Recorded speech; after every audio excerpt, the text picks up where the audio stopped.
here always? You come here always? We've been here since we was 1 year old. All together? We was babies. We was jumping on us each other. No, but yeah, it's our place. Tell her why I'm famous. I'm famous. You're famous. Yes, I'm famous. I'm famous. Hello, everybody, and welcome to the Fifth Avenue Cinema Podcast, a podcast about meeting strangers, Berlin, and cacao. We're coming to you somewhat live from the safety of our homes and bringing you the latest in all things cinema.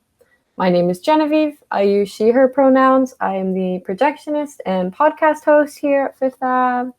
And my shout out this week, I did not think ahead of time. It's going to go to Jane Birkin in the 70s. She's been my style inspo icon for a while now. So yeah, and I am joined by Addie Lou, who uses they them pronouns and is the current cinema coordinator. And my shout out goes to my dog Biscuit, who just conveniently decided to leave me with a bunch of hives for before this recording. I've been home for like a week, but my allergies are just now acting up, so we're gonna try and not be sniffly on this podcast. And I am also joined by Hello, this is Owen. I use he, him pronouns. I'm the publicity coordinator here at Fifth Ave. And my shout out is gonna go to homemade pizza because there's no cheap vegan pizza around here. So I've been making my own. Shout out to my past employer where I learned how to actually toss dough legit. So it comes in handy doing this. Yeah. And I am finally joined by Nayeli? Finally? No, it was just like the last person in the order, you know. I didn't know how to do it. I'm Nayeli. I'm the podcast editor. And I use she, they pronouns. And my shout out goes to the nice people who helped me get my vaccine today. Because I got the first one. So that was cool. My arm is slightly sore. And unfortunately, I won't get the second one until after my birthday. So I was hoping to get trashed, but maybe not yet. I mean, you can get trashed at home. I know it's not the same. I already do that. That's yeah. That's an every weekend thing. It's not even fun. Yeah. Which strain, which brand of microchip did you get? The Pfizer. Yeah, let's go. Hey, Pfizer gang. Yeah, I think that's the main one. Like if you go through like the Oregon official route thing. Speaking of getting trashed, what movie are we talking about today? Yeah, so today we are talking about the 2015 film Victoria, directed by Sebastian Schipper. Sorry if I pronounced that wrong, Sebastian.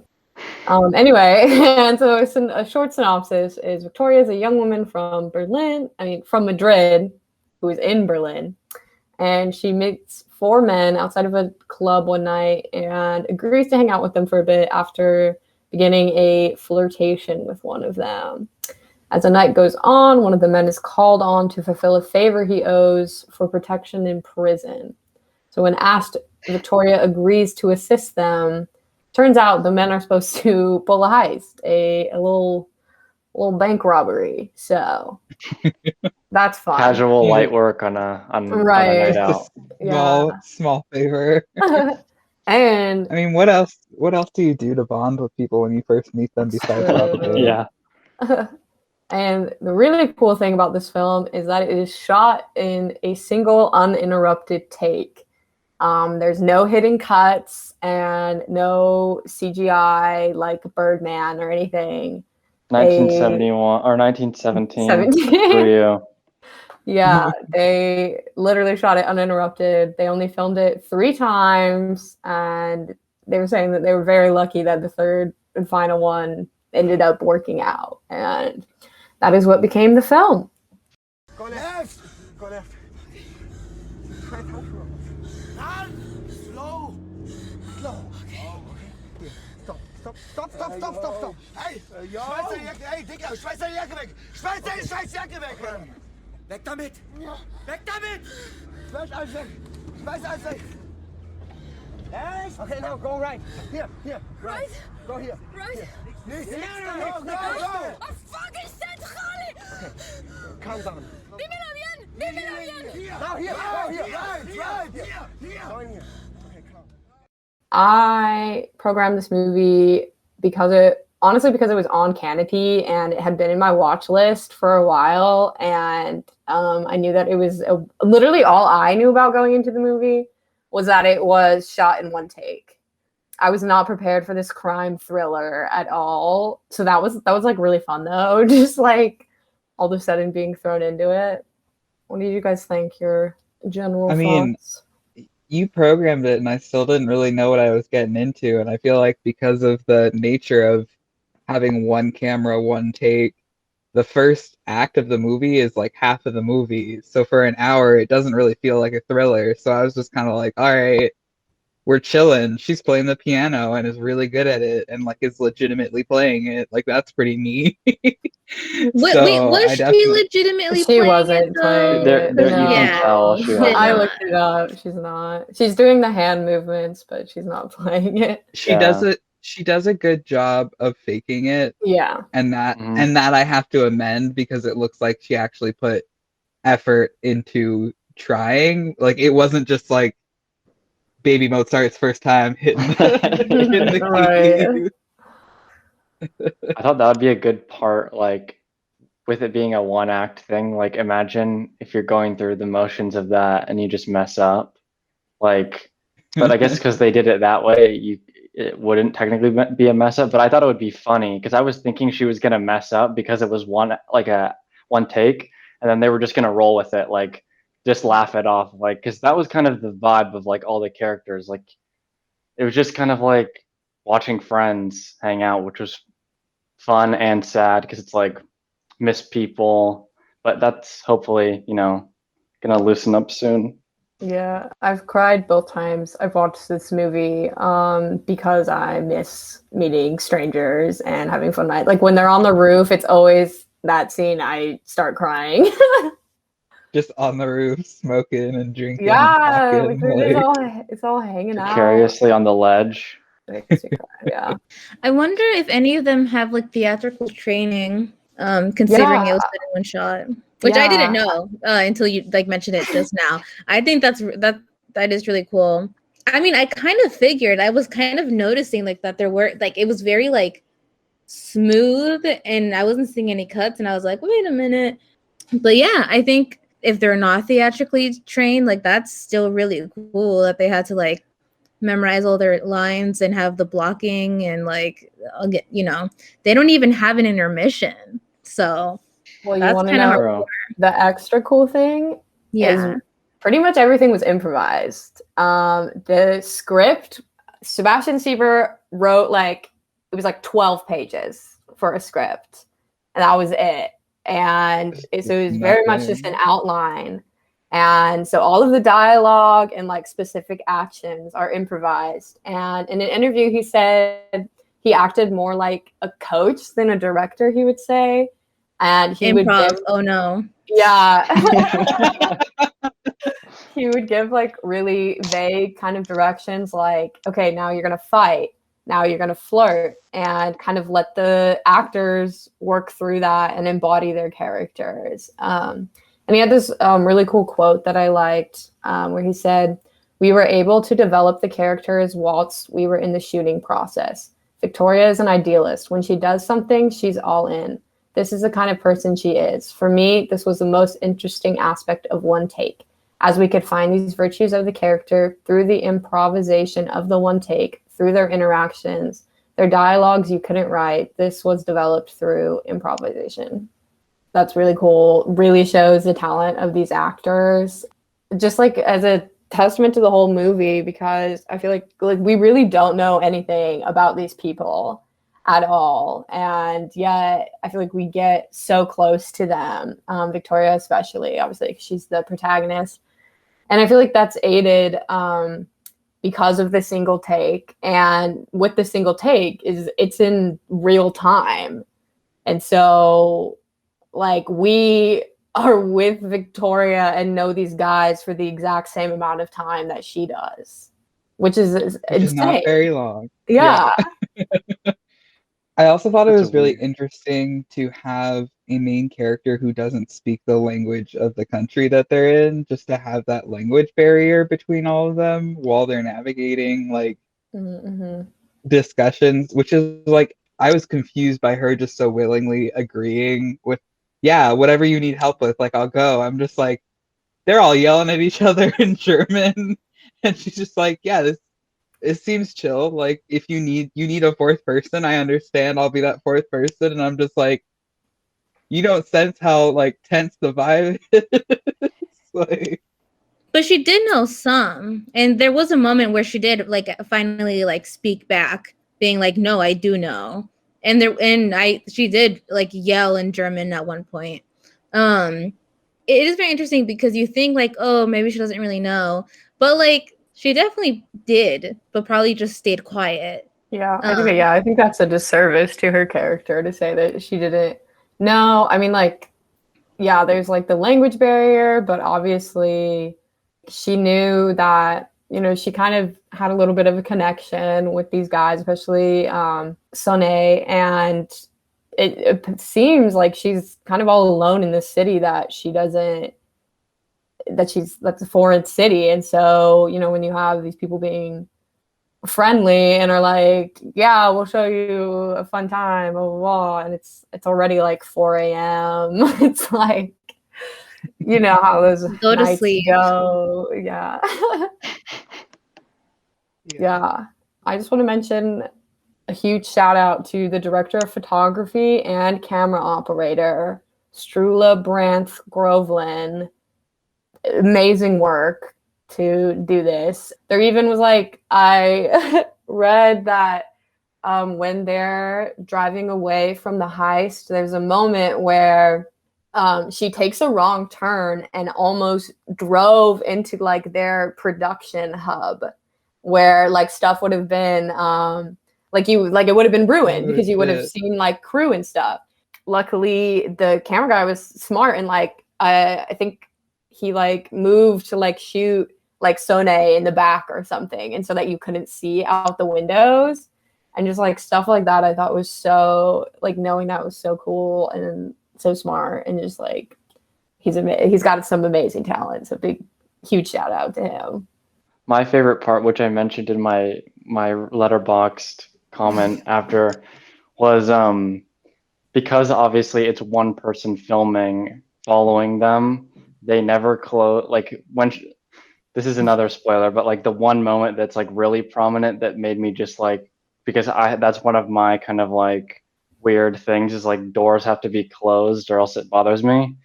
When she leaves the hotel room with the guy literally in there, bled out, she doesn't close the door on her way out because the camera's following, and I'm just thinking, wait, someone could just walk right by and then see him, and then there you go. But that was just one thing, because it happens again in the car when they go to rob the thing, because they have to shoot them going to the door, so they have to leave the van door open. But obviously, you're not just gonna like drive around with the door open. Yeah, I think a lot of it too is just like, especially like in the hotel and stuff, is like she's in shock, and it's like Right. she doesn't know like what's going on. I think it helps add to like the feeling of chaos and like not knowing what's going Especially on. at the end, yeah. Yeah.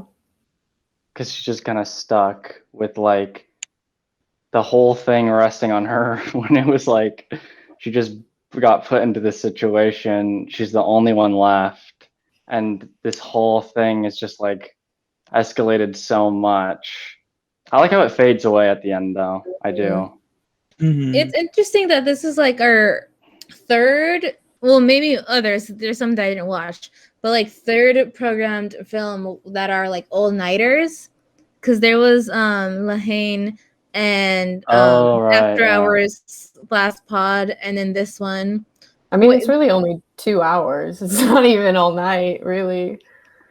That's true. That's true. It's the change of like light though. I think because Yeah. that's what I was thinking when you mentioned like it really is we're only with them the same time that she's with them, but it feels like a whole like beginning of the night to the beginning of the morning, like mid-morning.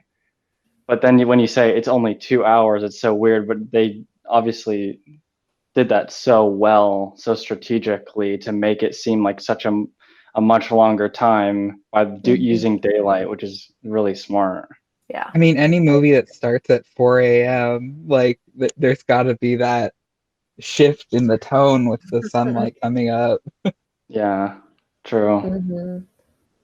Yeah, I thought it was interesting that, like, I don't know how much of this was planned, but it's like from the beginning, it's kind of like this heist is going to fail because the crime or like whatever is supposed to take place at night in the dark, you know, especially in like film. And then they begin their crime as it's getting light outside, like as it's beginning to get light out. So you're like, that's like an indication that it's like, this isn't gonna go well because you're in the daylight. I think Yeah, because they're supposed to rob. rob the person that's like coming in, gets in at like 6:15, and you're Yeah, supposed to like stop her at the door. And I was just like, that's a wild, like that. I mean, speaking not being someone who has ever had to deal with a bank robbery or being held at gunpoint, just the fact that like you're walking into work and these people are like, let us in. I'm like, not on my life. It's not worth it. Not for yeah. capitalism. That's, and that's what I was thinking. Me and Christian were watching it, and I'm like, look, this would only happen under capitalism. There is no point. Okay, first of all, there is no point that you need to feel like your life is at risk for stealing money. Why is the money more important than somebody's life? And like, sure, they did have guns and they were shooting the cops. I mean, first of all, who cares about the cops? But also, it's just, it's dumb. Like, and if there was no poverty and there wasn't no prison industrial complex, they wouldn't be in this situation. Yeah. That is very true. I don't know what prison in Germany is like, though. I don't. That's true. It's slightly different, but yeah, you just debunked the whole movie. If the director's listening, write a better script. I mean, get a better idea. No. I'm just using it as a catalyst to talk about why capitalism sucks. If there was no capitalism, there would be no Victoria. Yeah. The director had a quote about that I thought was funny, that he said, because people were asking him, like, what came first, the idea for the one take or the story, blah, blah, blah. And he said he kind of had the idea that he wanted to do a movie about a bank robbery for a long time, because he had the thought, like, even if I was involved in the most boring, lamest bank robbery of all time, it would still be like a top moment of my life.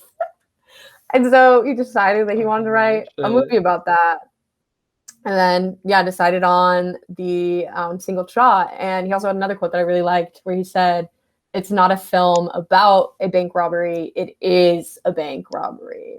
And he also has another quote, I had a lot of quotes, about deciding to shoot in one take, where he says, everybody talks about authenticity and being radical and being direct and all these things. The idea was to take this really literally and find out, where does this really lead to find out if this is what people really want. Is this what we want? What's the real meaning of those words?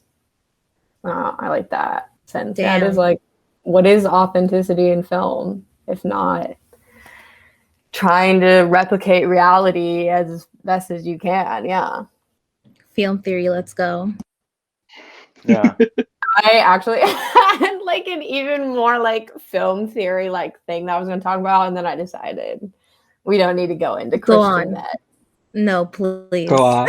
Yeah, you're the Okay. resident film student here. We aren't, so We go gotta. for it. I don't We like need to It's your time to absorb. shine. Yeah, I didn't like go back and look at my readings, but it's like cinema as like voyeurism, where it's, you know, like the audience is the voyeur watching the actions without the characters knowing, you know. And I thought this like really exemplified that, because the camera is like, it was literally like a person running around and following them. And so we have that perspective. And it reminded me of Mustang, call back to episode 28. Go listen to that one too. Where we talk about how the camera, because it's fluid and more like steady cam and handheld use, it acts as another character in the film, not just like a point of view for the audience that's like,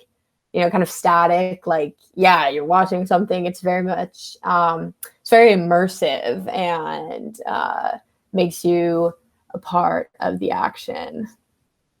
I Yeah. also, in sitting here thinking about it, like, I can't imagine walking around with a camera for 2 hours, like, straight and just, like, I can't, you know, I hold the personal belief that the beginning was a little slow, but that's only because it's happening in real time. Like, it couldn't have been done any other way if it wasn't the single shot. And like, they go so many places in this entire film where I'm just like, the idea of it literally being one person. Like, I found this video that someone could see from their apartment when they have the shootout scene, and like, you get to watch the person with the camera being in between everyone and like very much like deciding who to focus on. And I'm just like, that's a lot of pressure, and you're like going for 2 hours straight. Like, that's an immense job that like they do really well. Yeah. Big shout Strula again. And I think it's so cool that Sebastian Schieber, the director, gave the director of photography the top build credit instead of himself. I thought that was a really sweet little Damn. detail. Yeah. It was cute. No, that's We love to see it. authenticity. Exactly. That's what's real. I do have something about like, Yeah. I think just about like a previously mentioned point before we started off on the tangent of the camera operator, but I do think that with that point on authenticity, specifically in the genre of like bank robbery or I guess action films, I think that this is like, I guess I feel like it's very unique for what it is, because most of those movies, at least the ones I'm thinking of and what most people would think of, are huge, very over dramatized, I would assume. I don't know the logistics of robbing a bank or heists and stuff like that. It could be really as crazy as like like explosions and crazy car chases where they like flip over like buildings. I don't know, but I'm assuming like Fast and Furious is very horribly fake, and this movie is very, very different from that. And I think why, because I don't really like movies like that typically. I did when I was younger because, you know, like smaller brain and whatever. Big And explosion. yeah, exactly. And that's why I think I appreciate this so much more. Why I liked it so much was because it took that element, but like you said, made it really real and very in the moment. And like, it's once again kind of funny how you just you run into them as you're trying to get a drink in the middle of a club in Berlin. They're not allowed in. You leave because you couldn't get into the bathroom quick enough because there was a long line, and then you just end up, you know, in the middle of this huge bank heist, and you're now the only one alive. It's very funny as well, and it's like a 2 hours and 15-minute movie. Yeah, and I think it's interesting that we don't even see the actual bank robbery, Right. because the camera, you know, stays with Victoria for like pretty much all of the movie. We're in the car with her, and instead we feel her panic when this car that boxer hot wire turns off and she can't figure out how to hot wire it back Oh on. god, yeah. Yeah, that was a fun moment. Speaking of the bathroom, I watched an interview with Laia Costa, who plays Victoria, and there's a funny story where I guess people had said like, how can this possibly be one take? Like they never had to go to the bathroom or anything. And she said one time she did have to go to the bathroom, and it was like they were in the club, I think after the heist, which the club was a set.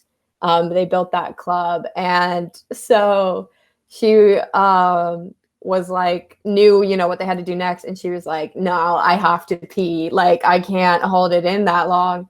And so there's like one time that she's not on camera, I think when they're like filming the guys messing around or something, and she literally went into the bathroom of the club, which was not even a real bathroom, and just like peed, like pulled down Amazing. her pants and like was holding her mic up and just had to pee and then run back. And I was like, wow, that's dedication.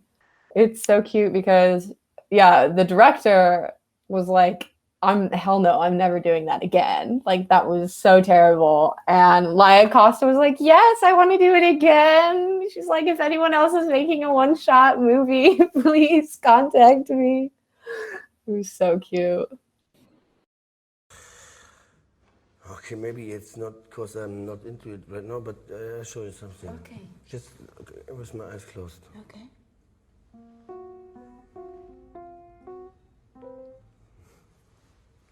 It was just, thank you very much. Thank you. So good. Thank you, for Your very good. face was so deep inside. It was Yeah, like, because it was deep. yeah, okay. No, and yeah, I know I'm good. I know I'm good. Yeah, Really you're good. so good. I think I'm falling in love with you right now. Really? Same.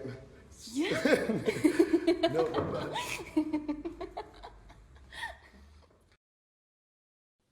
I like that. In the beginning, I was like, oh no, no.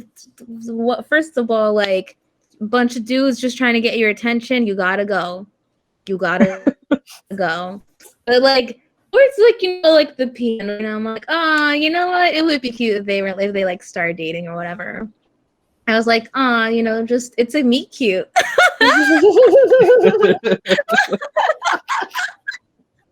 Robin the Bank, that's the meet cute. Yeah. Yeah. Yeah. This is the ultimate meet cute. Yeah. One more thing I wanted to bring up was there were a couple moments that I noticed where there is like non-diegetic score throughout, like at times, but there were two moments that it completely overtakes the diegetic sound.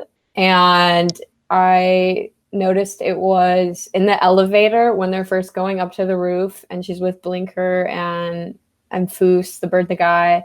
And then in the club after the heist.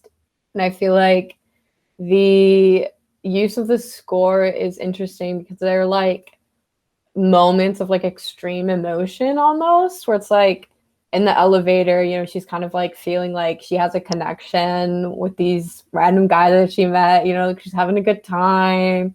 They're getting closer to each other. And then, the second time is like they're all celebrating, pulling off this heist, and they're like full of adrenaline. And then that scene is also so sad when you're rewatching the movie because it is the last time that like they're all together before everything goes to shit. And yeah, watching it this time, I was just like, wow, like you don't even know. And like that's how life is. You don't even know that the next second your life is gonna go to shit. That scene made me so mad because I was like, what the fuck are you doing here? Go home. Go home. You pulled it off. Go home. Separate. The fact that they kept together, I was just so mad. I was like, go your separate ways. Yeah. Like, I mean, what they're the fuck are you obviously doing? not super smart. Or trained. I think that was kind of it. Like, I mean, they're just that's also normal random people that just got into a bad situation. I had the same feeling until I guess I thought about it. It's like they really what pissed, like I said before we were recording, what pissed me off so much was that they were like so obviously suspicious, and they were like looking back. Like that's the one thing that I've always heard you never do. If you do, like, you don't look back, you don't like. They were yelling also at one point, cops, like really, like Yeah. just such rookie moves, but that's because they don't know what they're doing. But that's what I think makes it better, because then it's like, well, they are real people. They have no clue. They're just trying to get away with it. Yeah, and I think it's also, I mean, like the gangster guy like made them snort coke before they left, and so like they're probably like extra paranoid. Yeah, right. And yeah, they're probably so drunk too. So you got the cocaine and alcohol And the in. weed. Don't forget the weed.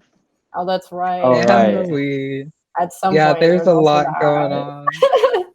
I loved how the drug lord or whatever made them like do like a practice scene, and like he gave them so much information. I at one point Chris was like, he's actually like a good kind of a good leader. He's like helping them out to make sure that they actually succeed. I mean, yeah, he wants the money. I also noticed during that scene that Boxer, when they're doing like the practice run or whatever, he can't get his door open, which I was like, oh, that's a sign that it's not going to go well. You should have known. You should have known. I was like, it's like, it won't happen again. You're like, it won't, but some other shit will. You're like, yeah. I do wonder what it's like pulling like something off like that, similar to Howard and Uncut Gems, when you get that huge bet and it works. Like, what would that be like? I'm not gonna rob a bank. For anyone listening, I'm not planning on robbing a bank. I'm not gonna put a ton of money on an NBA playoff game. At least I'm not now, because I'm not old enough. But I do have a fear that my one downfall is going to be gambling. I don't know why. It's That's just it's a sixth sense. I've never gambled. I've never played poker. I've never had, but I just have a feeling that's like my one. It's going to be my vice, but who knows? You can do it like very small. Like you can do like loteria. I've gambled, but it's like small fun gambling with the family. It's like bingo, but if it's in your blood, if the addict gene is in your blood, all it takes is that little thing. But yeah, imagine like, oh, what that now I can't really blame them for that reaction. No, you really can't. The stripping naked, I will say, is a bit much. Like, especially when you're like holding the money. A lot of things going on there. Holding 50,000 euros, and you're like, I'm about to get butt ass naked. Let's go. In a club, and that's like closing. It's like getting ready to close. It's like the end of the night. Oh yeah, good times.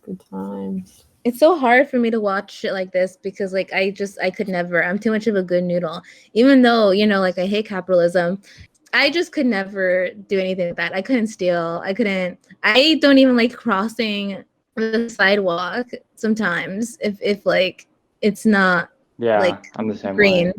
but only in Portland I will, but if I'm like not in Portland, I stay in my lane, which is a fake lane. It's a false lane, but I just could never. It's too stressful.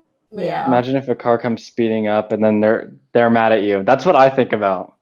What if the person in the that's driving the car, you're in the lane because you just were like, oh, I'll jaywalk, there's no car, but then they come speeding in, but then I'm like, oh, but now they're gonna be mad at me for blocking them, which is so rational. But yes, I have the same thing. Like, what are they gonna do? Hit me? I don't know. They want to deal with that instead of just like wait 2 seconds. Like that's my mentality. This is what happens at this point. when I don't know. I don't know what to say. I like that bank robbery is being compared to jaywalking in this situation. Because they're on very much two different levels. No, it's the same thing. You break one law, you break them all. You break one law, you break them all. I've jaywalked, I may as well rob a bank. That's the outcome. Exactly. There's no difference. I mean, I think personally, like on the final note of jaywalking, just like Portland is so entitled. Like pedestrians are entitled to be like, no one's gonna hit me, and I'm just like, man, I don't know where I'm from. They wouldn't give a shit. They just be like, you're in the road, so. I'm But who like, Most made other that cities road? don't give a Who, shit. who made that road? Who made the law that you can't jaywalk? Oh, It It's was like just land. that's like the I remember I don't remember where I was, but with my dad and we jaywalked and I was like, do people actually like what do people like do people get in trouble for this? I remember I was younger and then he tells me this whole story about how his court defense, the Unabomber used this point about how we are just cogs in a machine like even if you're at a red light at the middle of the night and no other cars are there, you're gonna stop.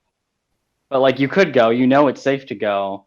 But society, yeah, Maddie, society tells you that you can't go. So it's like we're all just little I mean, pawns. We're simulation.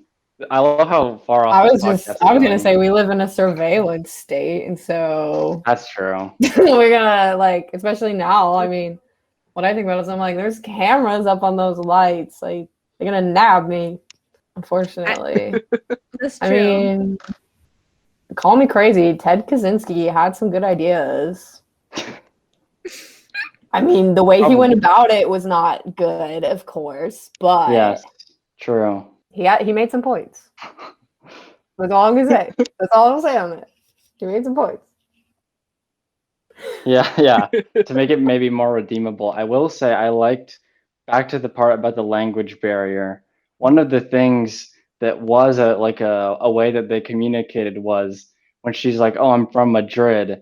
They do say, "Oh, like Real Madrid," which is the big soccer team in Madrid, which I was just like, this is a thing that Americans don't understand, but this is how you do it. I've had this before when I went to Ireland a while ago. We said we were from Portland, and they say, "Oh, the Timbers." Like people care about that, but that's how it goes. Got to bring it back to soccer. Give a little like Nayeli anime moment. Hey, I Soccer made it is about theater for a second. Okay, wait, but give me a second. How can I make this about anime? Good point.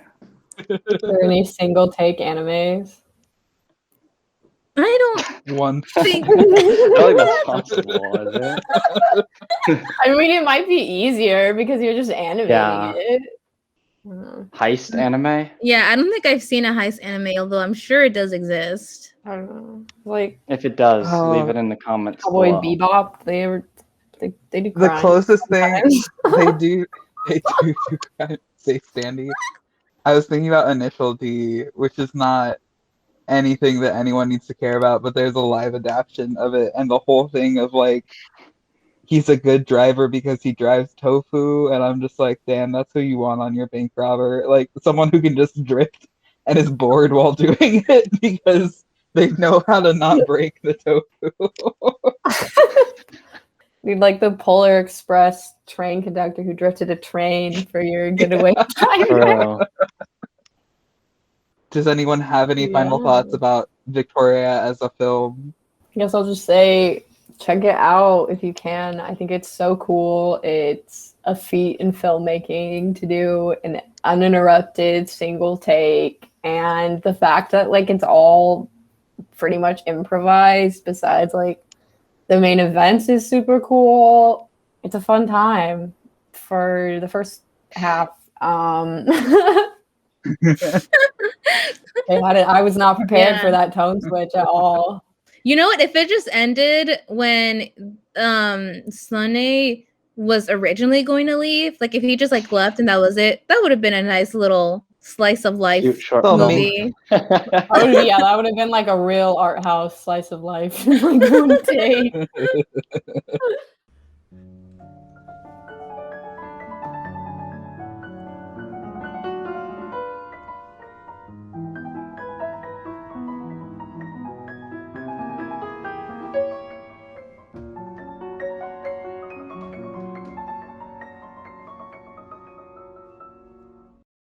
Thank you for listening to the Fifth Avenue Cinema podcast, where we come together to talk about all things cinema. If you like the show today, please follow us on Instagram and Twitter at Fifth Avenue Cinema with a 5, where you can reach us for comments or questions. You can also reach us at by email at film@pdx.edu. We hope you enjoyed today's episode as much as we enjoyed making it. Catch you next time, and remember, defund the police, all Black Lives Matter.